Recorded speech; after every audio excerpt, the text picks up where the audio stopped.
Hello and welcome. My name is Meepolis, she, they, and this is Literally Graphic. And this week's translated work is Other Russias by Victoria Lomasko, translated by Thomas Campbell and published by N+1. I was gifted this book for my birthday a number of years ago, which is the perfect way to make sure I never actually read the book, lol. But I did it! So there! Content notes for trials, beatings, police violence and corruption, slavery/forced labor, bomb threats, and one of the people who attends Lomasko's drawing class in the juvenile prison part of the book is a skinhead. What is the nature of the violence? All of it is described by text only. Describing Victoria Lomasko herself, flipping over to the back of the book, quote, she was born in Shepukov, Russia in 1978. She works as a graphic artist and has lectured and written widely on graphic reportage.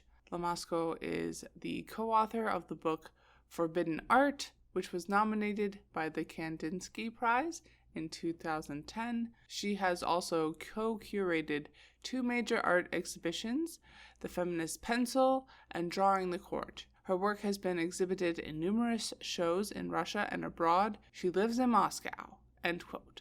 I'll also link below to an interesting interview that was also published in 2017 and digs a bit deeper into Lomasko's development as an artist in Russia and some of her goals as an artist. What kinds of keywords came to mind while I was reading this book? Invisible, poverty, exploitation, standing up, and reality. A nonfiction collection of different projects that Lomasko has created between the early 2000s and 2017, and thus does jump around a bit, but each piece is connected via the strong thread of other or invisible Russians.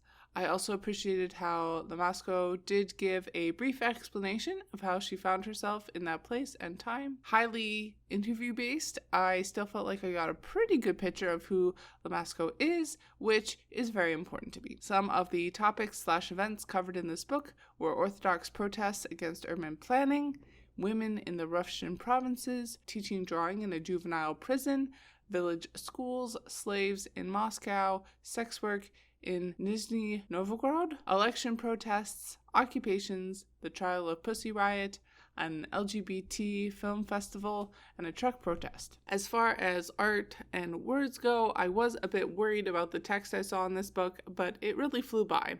With each page only including up to one picture at most, the way the text broke down page to page was very well balanced.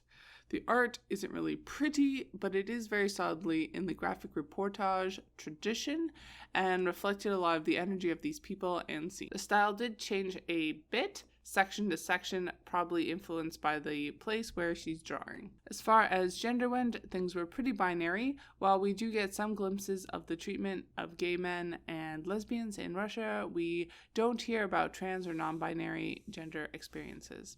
This is probably, at least in part, due to the fact that Russia seems like a pretty homophobic place. That said, I was excited that we had an entire section on sex work, which is something people generally avoid or stigmatize. The discussion of legalization was frank and interesting, and this section in particular really sat apart from the rest of the book. As far as race went, this was the intersection I felt the difference in countries the most. Namely, race is a social construct that does look different around the world, so it probably played a larger role in the book than I realized. Any insight on that front would be appreciated, but I should definitely look into that further myself as well. As I noted, a skinhead did take Lomasko's drawing class in the juvenile prison that she volunteers in for a while, so be prepared for that. What I found most interesting was Lomasko's coverage of immigrant labor in Russia. Profiling people of lower classes was certainly a central theme to the collection. We do not spend much time at all with anyone who is doing particularly well in modern Russia. That's for sure. Profiling anything directly linked to disability activism was lacking from the book, and certainly something I would be interested in learning more about. That said, some of the sections did focus more or less on people's bodies.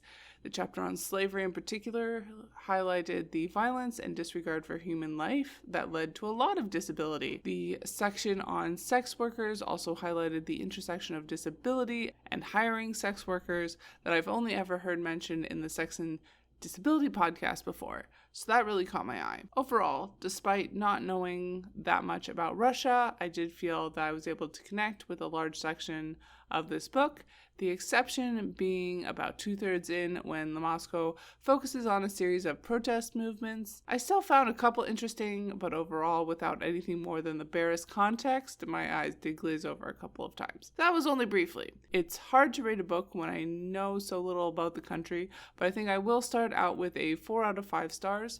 My initial impression of this book is that it is of a very high quality, and Lomasko's goal to highlight the invisible everyday people of Russia felt like one I could easily share in. Bye all, keep reading and resist white supremacy. And as always, Literally Graphic is created on land that should be given back to the traditional landholders, which in this case is, to my knowledge, the Mississaugas of the Credit First Nation, non-Anishinaabe people, the Haudenosaunee Confederacy, and the Huron-Wendat Nation.